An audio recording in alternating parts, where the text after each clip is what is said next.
세상에 진짜 이웃이란 건 진짜 이런 사이가 아닐까 싶어요. 김유진 아나운서. 네, 최근 인터넷 커뮤니티에 이런 사연이 하나 올라왔습니다. 한 아이 엄마가 너무 좋은 이웃을 만나서 기분 좋아 살짝 올려봐요 라면서 직접 이런 사연을 소개를 한 건데요. 네. 내용은 이렇습니다. 글쓴이는 얼마 전에 친정에서 올해 첫 감 수확을 했다. 그런데 네. 평소에 아이가 어리다 보니까 쿵쾅거리기도 하고 또 주말마다 아기 친구들이 놀러 오는데 아래층에 사시는 할아버지가 한 번도 화내신 적이 없대요. 그래서 감사하다는 손편지와 감을 들고 직접 찾아갔는데 또 얼굴이라도 좀 보여드리면서 인사를 하려고 했는데 안 계셨나 봐요. 그래서 편지와 감을 집 앞에 두고 왔다. 이런 내용의 사연이었습니다.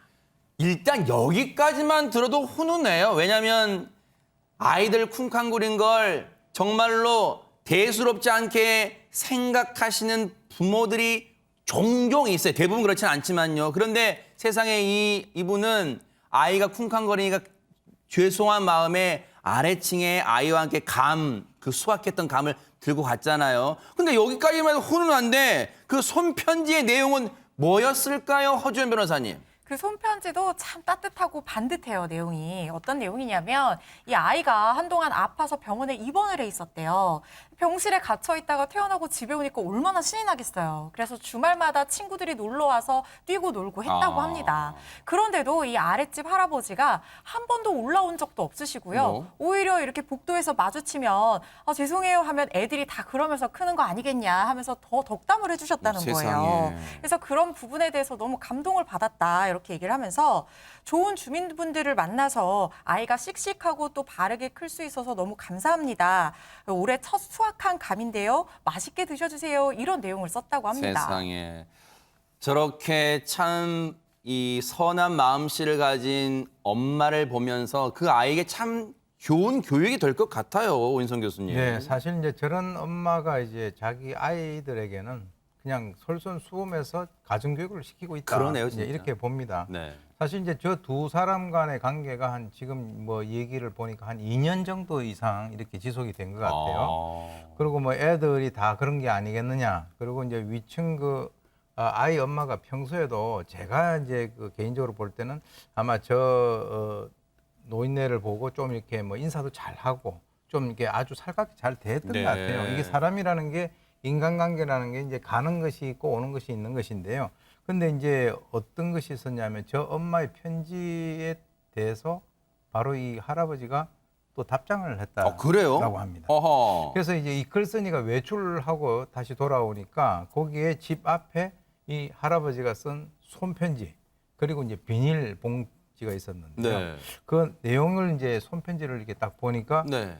누구누구 엄마 이름이 너무 정겹네요. 어머, 저 진짜 있네요. 네. 어허. 매번 감사합니다. 그러니까 매번 감사하다라고 하는 것은 평소에 좋은 감정을 가지고 계셨다라고 하는 것이 의미고요. 혼자 외롭게 사는 늙은이에게는 시끄러움도 위안이 된답니다. 걱정하지 마세요. 어머. 그래서 이 시끄러움도 위안이 된다라고 하는 것은 아마 이분이 혼자 사시는 것 같아요. 아하. 그런데 사실 요즘에 이 출산율이 상당히 떨어져 가지고 아이들이 없는 그 농촌 같은 경우는 요즘 정막 강산 아닙니까? 그런데 아이들이 저렇게 뛰어노는 것에 대해서 굉장히 긍정적으로 정말 상당히 따뜻하네요.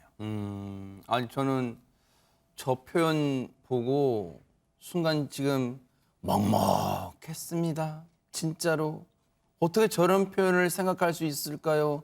혼자 외롭게 사는 늙은이에게는 시끄러움도 위안이 된다. 아우 세상에 어떻게 저런 이 말씀을 하실 수 있을까요? 왜냐하면 이런 경우가 대부분이잖아요.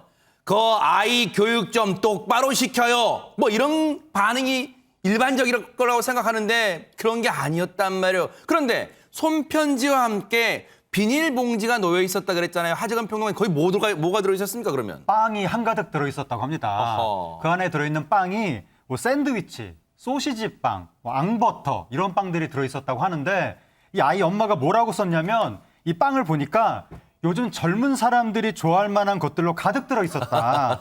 그래서 할아버지께서 빵을 아무거나 담은 게 아니라 엄청 신경 쓰면서 고민하면서 이 아이들이 좋아할 만하거나 또는 엄마도 같이 먹을 만한 네. 그런 것들로 골라주셨구나. 네. 그런 마음이 느껴져서 찡했다. 그러니까요. 그렇게 글을 썼습니다. 세상에 정말 진짜 아무렇게나 담은 게 아닌 것 같아요. 정성스럽게 고른 게 저 사진만 봐도 느껴지는데 백성문 변호사님 아무래도 아랫집과 윗집 사이에 평소에도 교류가 있었기에 이 상황이 가능했을까요? 어떻습니까? 그러니까요. 사실 요즘에 그 옆집 또 앞집 뭐 밑에 집 윗집 누구 사는지 모르는 분들이 아마 더 많으실 맞아요. 거예요. 근데 네, 저도 반성됩니다. 예, 진짜. 글 쓴 분이 이런 얘기를 했어요.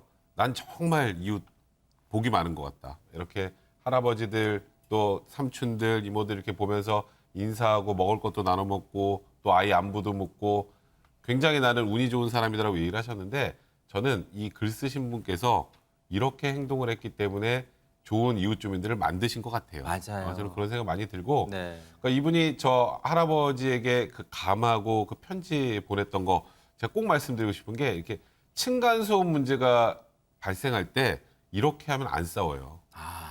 이런 마음씨를 가지고 이렇게 행동을 하면 사실 밑에서도 화가 나도 잘 화를 못 내게 되죠. 그러겠네요, 진짜로. 이렇게 따뜻한 마음씨 그리고 밝음을 이렇게 이웃에게 전파하시는 게 어찌 보면 요즘에 맨날 변호사들도 층간소음 생기면 어쩔 수 없다는 얘기를 많이 하는데 아하. 좋은 해결책을 좀 알려주신 것 같습니다. 그러니까요.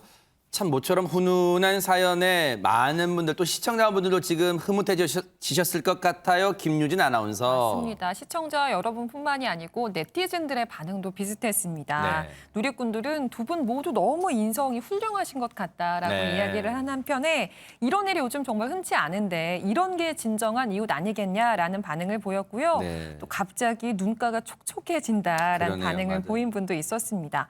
뿐만이 아니고 비슷한 경험이 있다면서 자신의 사연을 소개한 누리꾼도 있었는데요.